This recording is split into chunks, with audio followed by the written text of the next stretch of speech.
panahon ngayong umaga po ng July 16, 2025.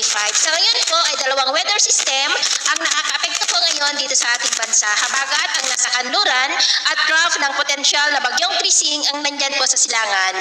Sa kasalukuyan po ay nasa layo ngayon ng 963 km east ng Catanduanes at base po sa sirkulasyon nito ay maituturing na yan na tropical depression o mahinang bagyo na patuloy pa rin na ang pagkilos pa-west, northwestward habang patuloy rin ang paglakas at nagbabanta po na tatama o dadaan sa northeastern part ng Cagayan o dyan po sa mga isla ng extreme northern Luzon ngayong weekend o sa darating po na Sabado.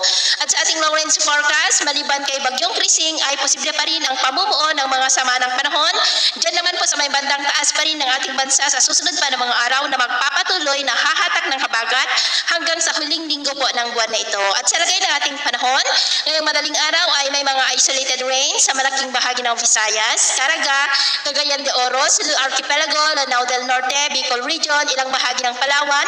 Dulot po yan ng habagat at trough ng sama ng panahon. At mamaya ay sisikat naman pong araw sa malaking bahagi ng bansa pero maulap pa rin ang kalangitan with isolated rain sa may Catanduanes, Legazpi, Sorsogon, Masbate, Palawan, malaking bahagi ng Visayas, Surigao del Norte, Northern Mindanao, Zamboanga Peninsula at Sulu Archipelago.